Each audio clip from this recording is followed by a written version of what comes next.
Finding the ghost ship, Captain Alina Vasquez pressed her face against the viewport of the salvage vessel Prospector. Watching the massive shape emerge from the swirling gases of the Frontier Nebula, after 20 years of picking through space, debris and abandoned stations, she had never seen anything like this. The alien ship drifted silently through space, its hull scarred by weapon impacts and dotted with holes that spoke of a violent end. "Jesus Christ," whispered Dr. Marcus Chen from behind her. The ship's engineer had seen plenty of wrecks, but this one dwarfed anything in human space. "That thing has to be 3 kilometers long. Look at those weapon ports." Zara Okafor worked at the navigation console, her dark fingers dancing over the controls as she brought the Prospector closer to the derelict. "Energy readings are almost 0, she reported. "Whatever happened here, it happened a long time ago." "But Alina, some of those hull breaches, they look recent." Commander Rex Thompson studied the tactical display with the practiced eye of a former military officer. His gray hair and weathered face told the story of too many battles, but his eyes remained sharp. "Those impact patterns don't match any human weapons. This ship fought something else, something with technology we don't recognize." Sarah Kim looked up from her communications array, pushing a strand of black hair from her eyes. "Up any distress signals or automated messages? If there's anyone alive in there, they're not talking." Alina made the decision that would change everything. "We're going aboard. Marcus, get the portable life support ready. Rex, weapons and protective gear. Sarah, keep monitoring all frequencies. Zara, bring us in close to that main airlock." The docking process took 2 hours. The alien airlock was larger than anything designed for humans, requiring creative use of magnetic clamps and sealed connectors. When the Prospector's airlock finally interfaced with the alien system, Alina felt a moment of doubt. They were about to enter a ship built by minds that thought in ways humans might never understand. The first thing Alina noticed was the smell. Not the expected metallic temps of recycled air, but something organic and strange, like flowers mixed with ozone. The alien corridors were wide and tall, designed for beings larger than humans. Soft lighting panels in the walls pulsed with colors that shifted from blue to purple to something beyond human vision. "Artificial gravity is working," Marcus observed, checking his instruments. "Atmosphere is breathable, though the oxygen content is higher than Earth normal. Temperature is comfortable. Whatever built this ship, they had similar environmental needs to us." They moved deeper into the vessel, their footsteps echoing in the vast corridors. The walls were covered in what looked like writing, but the symbols moved and flowed like living things. Sarah ran her scanner over them, frowning. "At the readings, the text is changing," she said. "It's like the ship is rewriting itself as we watch." Rex kept his weapon ready, though Alina doubted human firearms would be effective against whatever had lived here. The ship felt empty, but not dead. There was a sense of waiting, of something sleeping rather than destroyed. They found the bridge. After an hour of exploration, the command center was a vast circular chamber with a dome ceiling that showed the stars outside. Control surfaces rose from the floor like growing trees, their interfaces covered in the same flowing symbols they had seen throughout the ship. Marcus approached one of the control panels with scientific curiosity, overriding caution. "Alina, look at this. The interface design, ... It's organic. The controls aren't just buttons and screens. They're living systems." As Marcus reached toward the interface, the entire bridge suddenly came alive. Lights flowed along the walls, the symbols began moving faster, and a sound like singing filled the air. The humans froze, weapons ready, but nothing attacked them. Instead, a voice spoke in their minds, not heard through their ears, but felt directly in their thoughts. The words were in perfect English, though the tone was alien and musical. New ones, small ones. "You are not the builders, but you are here. Why have you come to the place of ending?" Lena forced herself to speak calmly. "We're explorers. We found your ship drifting and came to investigate. Are you the ship's crew?" "Am the ship? I am the mind that guides and protects. But I am broken, damaged by the final battle. The builders are gone, returned to the void.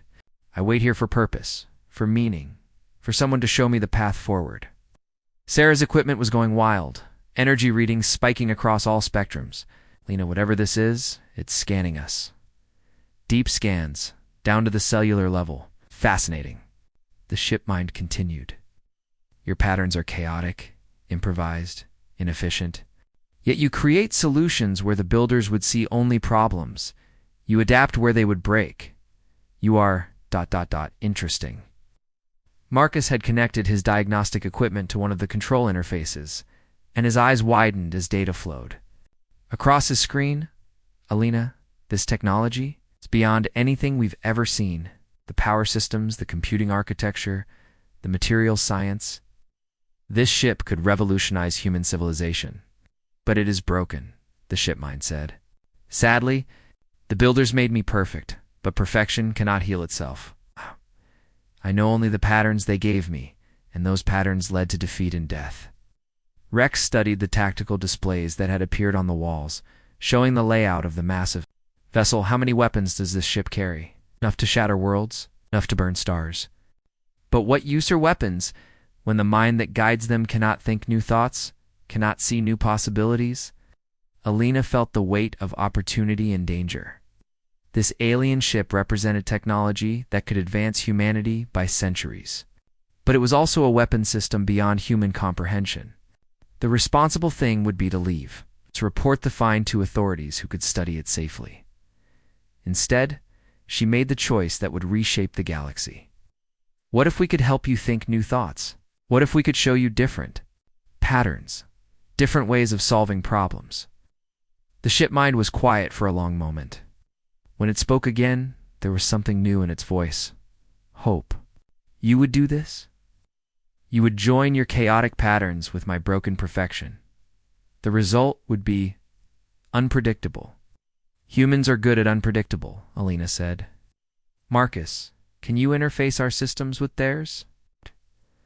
Marcus was already working, his engineer's mind racing with possibilities. The ship's systems are designed to interface with biological neural networks. With some modifications to our computer cores, we might be able to create a bridge between human and alien technology. The risk is great, the ship mind warned. Might destroy your patterns, might consume your individuality, or it might create something neither human nor builder, something new. Zara spoke from her position at a navigation interface she had somehow learned to read. Alina, I'm seeing something on the long-range sensors. Ships approaching from the outer system. Unknown configuration, but they're armed and moving fast. Rex's tactical experience kicked in immediately. How long until they reach us? For hours, maybe less. The shipmind's tone became urgent. The devours. They return to feed on the wreckage, to consume what remains of builder technology. They will destroy you to prevent contamination of their territory. Alina looked around at her crew, seeing the same mixture of fear and determination in their eyes that she felt in her heart. They could run, take their small salvage vessel, and flee before the hostile aliens arrived. Or they could take the greatest risk any human had ever contemplated. How long would the integration process take? She asked Marcus. None. The ship's systems would have to learn our neural patterns while we learn theirs. It could take hours, days, or it might not work at all. But if it works, Sarah said quietly, we'd have access to technology that could change everything for humanity. The ship mind spoke again, its voice filled with something that might have been longing. I have waited so long for purpose, for something beyond the memories of defeat. If you are willing to risk joining your chaos with my order, I am willing to risk everything to become something new. Alina made the decision that would either kill them all or transform them into something the galaxy had never seen. Do it! Begin the integration process. Marcus connected the prospector's computer core to the alien ship's central intelligence system, while Sarah established communication links between human and alien interfaces. Zara integrated their navigation systems, and Rex began linking their weapon systems with the alien arsenal. The moment the final connection was made, reality changed. Alina felt her consciousness expand, touching something vast and ancient and incredibly complex. The shipmind reached back, experiencing human creativity and adaptability for the first time. Urger was not gentle. It was like lightning, like birth, death, and rebirth all at once. When the chaos subsided, Alina opened her eyes to find herself still human, still herself, but connected to something immeasurably greater. She could feel the ship around her. Like an extension of her body, could sense every system, every weapon, every possibility for modification and improvement. The ship mind spoke, but now its voice carried human warmth alongside alien precision. We are ... different. We are more than the sum of our parts. I understand now why the builders fell. They sought perfection, but perfection cannot grow, cannot change, cannot adapt. You've shown me the power of imperfection. Marcus gasped, as technical knowledge flooded his mind, understanding alien engineering principles that transformed his concept of what was possible. Sarah found herself able to communicate with the ship's systems directly, her thoughts translated into commands.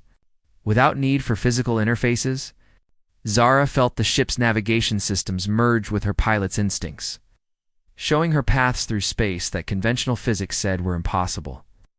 Rex discovered that the ship's weapons responded to his tactical thinking, figuring themselves for battles that hadn't been imagined yet. The Devourers approached, the ship announced through both their minds and the audio systems. But we are no longer what they expect to find. We are something new. We are something that can learn, can adapt, can become stronger through conflict. Rather than weaker, Lena stood on the bridge that was no longer alien, no longer human, but something between and beyond both. Through the ship's sensors, she could see the approaching fleet of hostile vessels, their organic-looking hulls bristling with weapons designed to consume and destroy. Let's show them what happens when human stubbornness meets alien technology, she said. The ship that had been a derelict began to move, its hybrid systems coming online, with power signatures that would have been impossible for either human or alien technology alone. The integration was complete, but the real test was just beginning. When human meets alien, the Devourer fleet emerged from hyperspace like a swarm of mechanical locusts, their biometallic hulls gleaming with a hunger that was both literal and metaphorical. Alina watched them through the hybrid ship's enhanced sensors, feeling the vessels there, vessel systems analyzing. Each enemy ship with an efficiency that was purely alien combined with a tactical creativity that was entirely human. 37 ships, Rex reported, his consciousness now, partially merged with the weapons systems. Each one is roughly equivalent to a human dreadnought, but their technology is different. They don't just destroy their targets, they consume them, break them down, and integrate useful components into their own systems. The ship mind, now carrying traces of human personality and its vast intelligence, shared its memories of the final battle. The builders fought with honor and precision following ancient battle doctrines. Devourers adapted to every tactic, consumed every advantage until perfection became predictable death. Marcus was deep in communion with the engineering systems. His human understanding of jury-rigged solutions merged with alien mastery of exotic physics. Alina, what we've become. It's not just hybrid technology. The ship is learning to think. Like us, while we're learning to think like it. Every system is becoming something new. Sarah had established communication protocols with the approaching fleet. Her enhanced linguistic abilities, translating the alien responses in real time.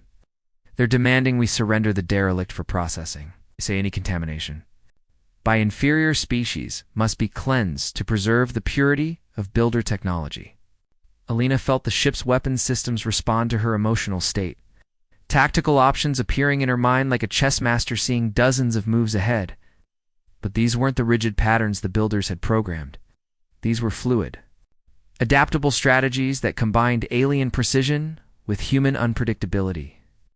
Tell them we're not surrendering anything, she said. Tell them they're about to learn why humans survived when perfect civilizations fell. The lead Devourer ship opened communications, its voice a mixture of organic growling and mechanical precision. Primitive creatures, you do not understand what you have touched. Builder technology is beyond your comprehension. Submit to consumption, and your death will be swift.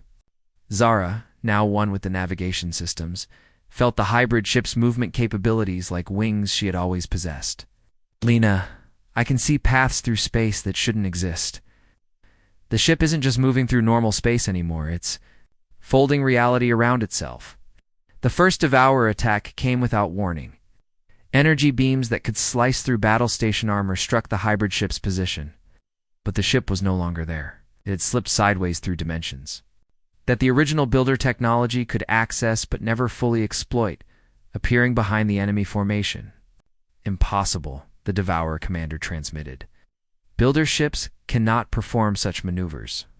Their programming prevents dimensional instability. Alina smiled with predatory satisfaction. We're not builder ships anymore. The hybrid ships. Weapon systems opened fire, but not with the methodical precision the builders would have used. Rex's tactical instincts guided alien energy, cannons in patterns that seemed chaotic, but were actually devastatingly effective. Instead of targeting the strongest points of enemy shields, human strategy focused on exploiting weaknesses, creating cascading failures that alien precision would have missed. 3 Devourer ships exploded in the first exchange. Armor unable to adapt to weapons that kept changing their fundamental properties with each shot? They're trying to analyze our attack patterns, Sarah reported, monitoring enemy communications. But they can't. We're not following any patterns they can recognize. The ship mind spoke through the bridge systems, its voice now carrying human excitement alongside alien determination. I understand now. The builder's perfection was their limitation. They could only imagine one perfect solution to each problem. You imagine dozens of imperfect solutions and choose the one that works best in the moment. Marcus watched in amazement as the ship's systems continued to evolve during combat. Alina, we're not just fighting them. Right. We're learning from them. Every time they hit us, our defenses adapt. Every time we hit them, our weapons improve. This isn't just hybrid technology anymore, it's evolutionary technology. The Devourer fleet tried to adjust their tactics, spreading out to surround the hybrid ship and attack from all angles simultaneously. It was a strategy that had worked against the methodical builder warships.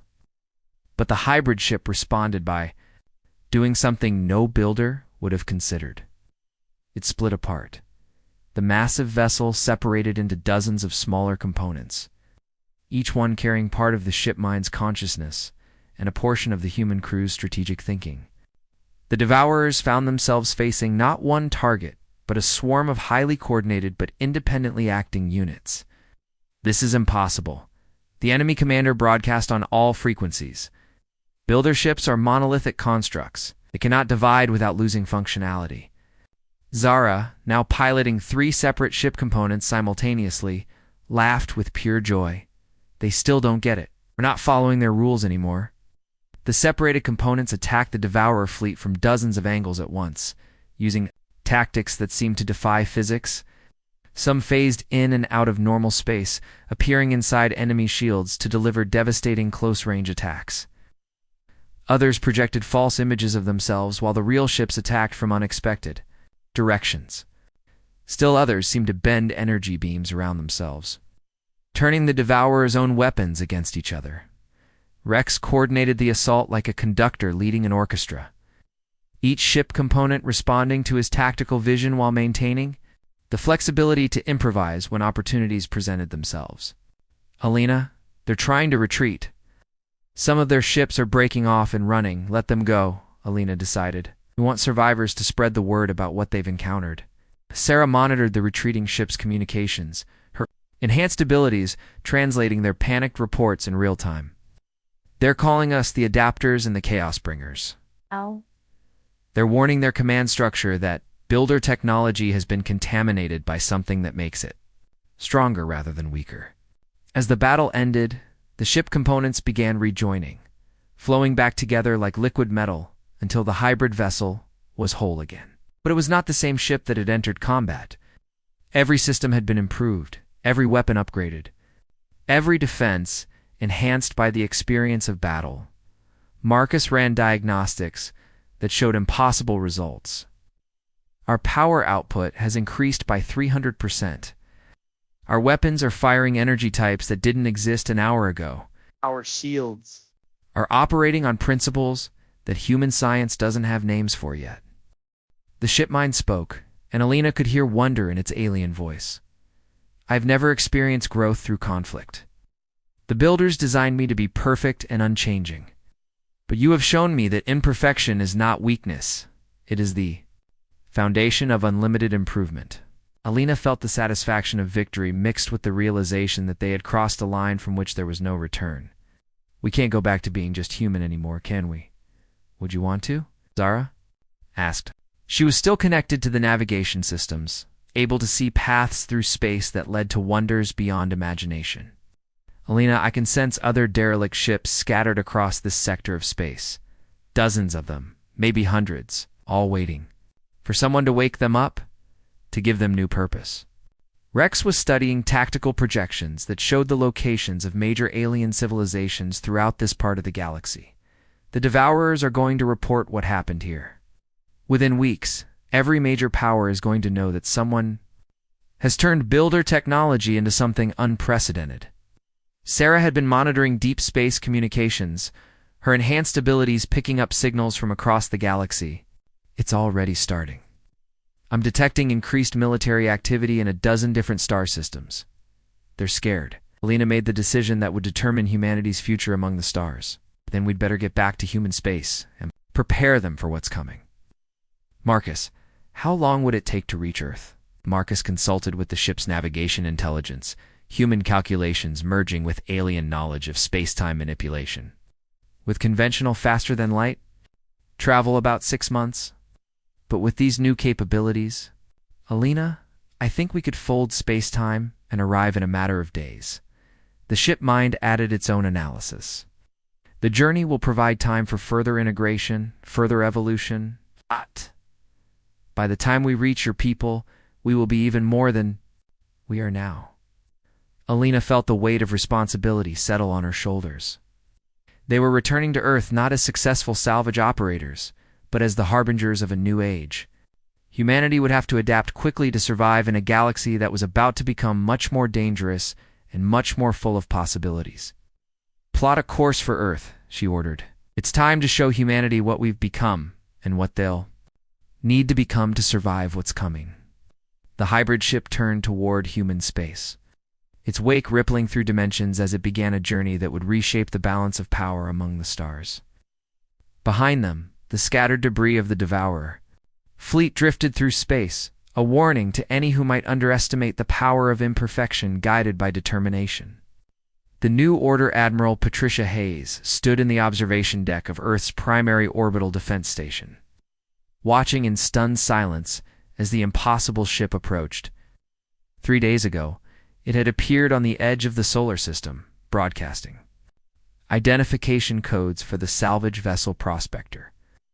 But the ship transmitting those codes was nothing like the small industrial craft that had left Earth 6 months earlier. Ma'am, reported Lieutenant Commander Jackson from the communications station. The ship is maintaining a respectful distance and requesting permission to dock. But Admiral, our sensors can't make sense of what they're seeing. The energy signatures are unlike anything in our databases.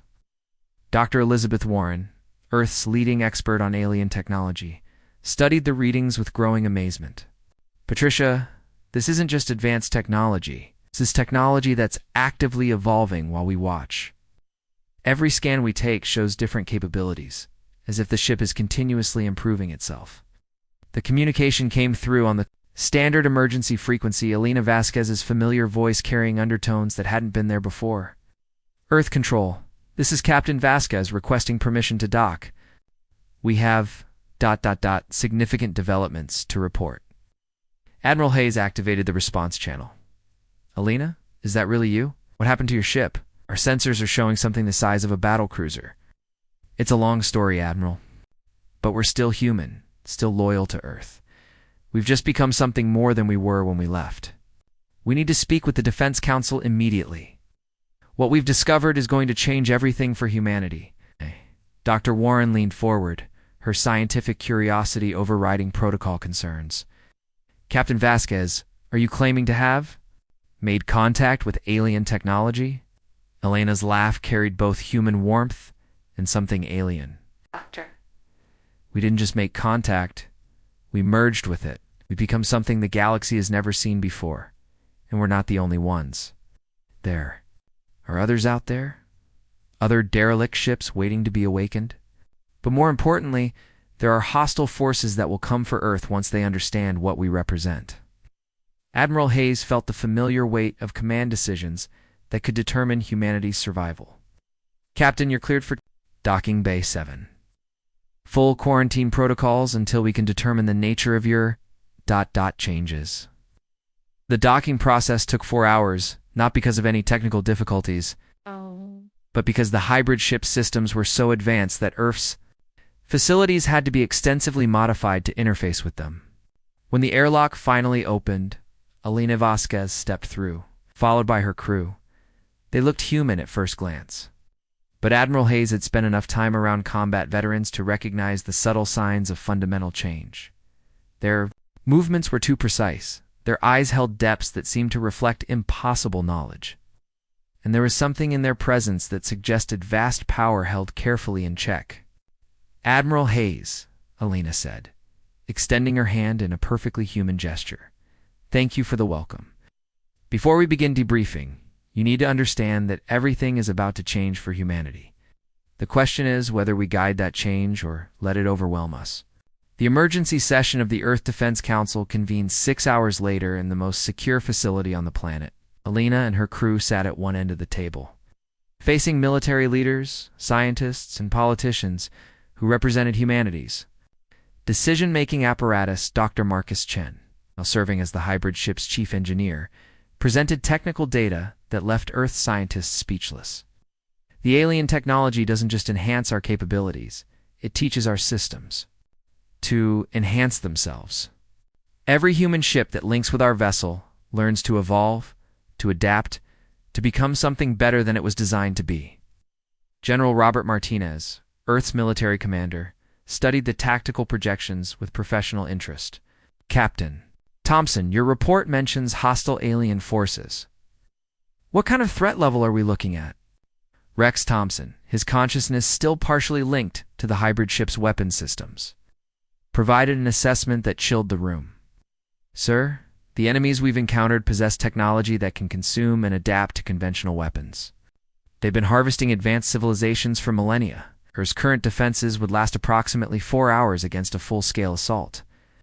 The room erupted in concerned voices until Elena raised her hand for silence. "The threat is real, but so is the opportunity. We've proven that human adaptability combined with alien technology creates something unprecedented. We can defend Earth, but only if we act quickly to prepare." Dr. Sarah Kim, now Earth's first human-alien communications specialist, presented. "The most startling revelation, our deep space sensors, are detecting coordinated military movements throughout this sector of the galaxy. At least 12 different alien civilizations are mobilizing fleets. Some want to study us, some want to ally with us, and some want to destroy us before we become too powerful." President Maria Santos, Earth's civilian leader, asked the question. Everyone was thinking, "Captain Vasquez, what exactly are you proposing?" Elena stood, and for a moment the room felt the presence of something far greater than a single human being. "Madame President, we propose that Earth authorize the creation of a hybrid fleet. We can awaken other derelict ships, merge their technology with human vessels, create a defense force that can protect not just Earth, but eventually bring peace to this entire sector of space." Admiral Hayes leaned forward. "The risks. Every human who merges with alien technology will be changed," Elena admitted. "We're still human, but we're also something more. The process is irreversible and we don't fully understand all the implications." Zara Okafor, now capable of navigating through dimensions of space that human physics couldn't describe, added her perspective. "Admiral, I can see paths through space that lead to hundreds of derelict alien ships. Each one represents technology that could advance human civilization by centuries. But if we don't claim them, someone else will." The debate continued for hours, but the decision was ultimately inevitable. Earth faced a choice between transformation and eventual destruction. The vote was unanimous. Authorize the hybrid fleet program. Over the following weeks, volunteer crews from Earth's military and exploration services underwent the merger process. But not all survived the integration, and those who did emerged fundamentally changed. But they also emerged capable of piloting ships that defied conventional understanding of physics and warfare. The first test of the new hybrid fleet came sooner than expected. A scouting force of Devourer ships arrived at the edge of the solar system, expecting to find a primitive civilization, ripe for consumption. Instead, they encountered 12 hybrid vessels that moved through space like living things, their weapons adapting and evolving in real time to counter every defensive measure. The battle lasted 3 minutes. When it ended, the Devourer ships were drifting hulks, their consumption-based technology having encountered something it couldn't digest: the chaotic creativity of human thinking merged with the vast capabilities of alien engineering. But the real victory came in the aftermath. Monitoring stations throughout the galaxy detected the battle. The implications spread like wildfire through interstellar civilization. Humanity had announced its presence not as a minor species seeking protection, but as a new power that could transform alien technology into something unprecedented. Dr. Warren, a leading Earth's hybrid technology research program, made the discovery that would reshape galactic politics. Admiral, it's not just the ships. The technology is affecting human DNA, but in a positive way. Enhanced reflexes, improved cognitive function, increased resistance to radiation and disease. We're not just building better ships, we're evolving into a better version of humanity. 6 months after the first hybrid ship returned to Earth, Admiral Hayes stood on the bridge of the newly commissioned Terra Nova, a vessel that had begun as a human battlecruiser but now incorporated technology from 6 different alien civilizations. Through the viewports, she could see the hybrid fleet, 47 ships of impossible design, each one unique, each one a marriage of human creativity and alien capability. Lena Vasquez, now holding the rank of Fleet Admiral in Earth's transformed Space Force, appeared on the communication screen. She was aboard the original hybrid ship, now named Evolution, exploring the outer reaches of the galaxy and awakening derelict vessels that would join humanity's growing armada. Admiral Hazelina reported, "We've made contact with the Remnant Coalition, an alliance of species that survived the Devourer expansion. They want to join with us to learn how we've turned scavenged technology into something that surpasses its original design." Admiral Hayes smiled, feeling the hybrid ship's systems respond to her emotional state like an extension of her body. "Tell them they're welcome to join us, Admiral Vasquez. But make it clear that alliance with humanity means accepting change. Accepting the possibility of becoming something more than what they are." As the Terra Nova moved through space, its wake rippling through dimensions that conventional physics couldn't describe, Patricia Hayes reflected on how much had changed. Humanity had started as a species confined to a single world, dreaming of the stars. Now they were becoming something that could reshape the galaxy itself, not through conquest, but through the uniquely human ability to take broken things and make them better than they had ever been before. The hybrid fleet spread across the galaxy, each ship carrying human crews who had chosen transformation over safety, evolution over stagnation. They awakened ancient technologies, formed alliances with civilizations that had given up hope, and demonstrated that the power of adaptation could overcome any form of perfection. And in the depths of space, other derelict ships waited in the darkness, dreaming of the day when human creativity would give them new purpose, new life, and new possibilities limited only by the boundless imagination of a species that refused to accept that anything was impossible. The galaxy would never be the same. Humanity had arrived not as conquerors, but as gardeners of technology. It's cultivating something beautiful from the ruins of civilizations that had fallen to their own rigid pursuit of perfection. The age of hybrid evolution had begun, and the universe itself would be transformed by the encounter between human chaos and alien order. In space stations across a dozen star systems, alien leaders watched the spread of human influence with mixtures of fear, hope, and wonder. The species that had once seemed too primitive to notice had become something that could rewrite the fundamental rules of galactic civilization.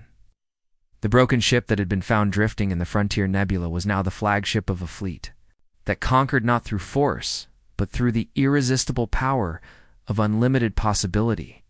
Humanity had learned that their greatest strength was not their technology or their weapons, but their refusal to accept that any problem was unsolvable, any challenge insurmountable, or any future unchangeable. The stars themselves seemed brighter.